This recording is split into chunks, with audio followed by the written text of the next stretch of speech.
What if two countries were never officially at war, but have been locked in a bitter conflict for over 70 years? The relationship between the United States and Iran is one of the most volatile, dangerous, and misunderstood connections on the planet. From strategic allies to bitter enemies, to the brink of nuclear catastrophe, this is a story of betrayal, revolution, and a shadow war that has reshaped the entire Middle East. To understand why these two nations seem destined for confrontation today, we have to go back to a time when they were actually on the same side. In the early 20th century, America wasn't an enemy to Iran. It was a vital partner. During World War II, U.S. troops were actually stationed on Iranian soil to ensure supply lines remained open. Why?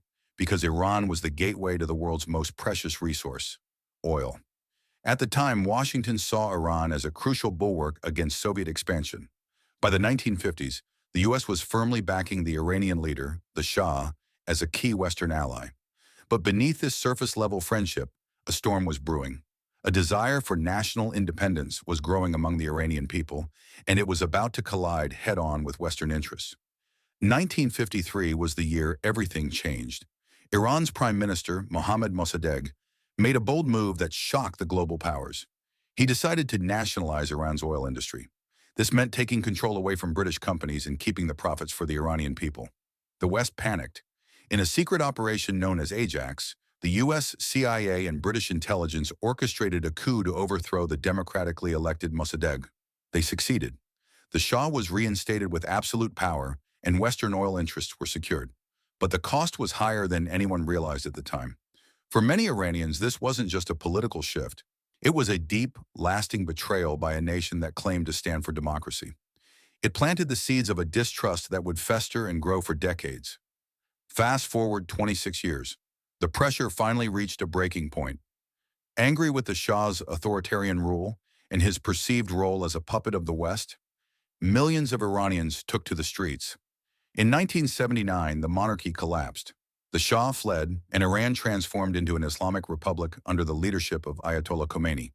But the real explosion happened months later. Iranian students stormed the U.S. Embassy in Tehran, taking 52 Americans hostage. They held them for 444 days. This wasn't just a diplomatic incident. It was a televised trauma that scarred the American psyche and permanently severed the tie between the two nations. From that moment on, the two nations weren't just rivals, they were enemies. For the next 40 years, the conflict moved into the shadows. There were no formal declarations of war, just constant, grinding friction. The U.S. began imposing crushing sanctions, trying to squeeze the Iranian economy into submission. Iran, in turn, expanded its influence across the region, supporting militant groups and launching a controversial nuclear program that it claimed was for energy, but the West feared was for weapons. Every time it looked like things might settle, a new crisis emerged. Tanker wars in the Persian Gulf, the accidental downing of a civilian airliner, and sophisticated cyber attacks. Both sides were locked in a cycle of provocation and retaliation, always dancing on the edge of a cliff, but never quite falling off.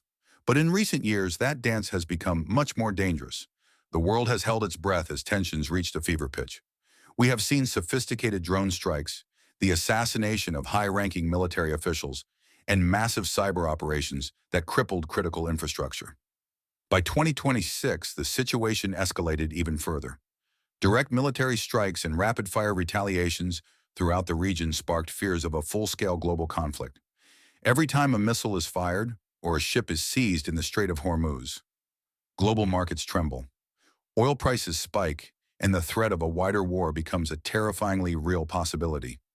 The entire world is watching, knowing that a single mistake or a single moment of miscalculation could ignite a fire that no one can put out. So why does this matter to you?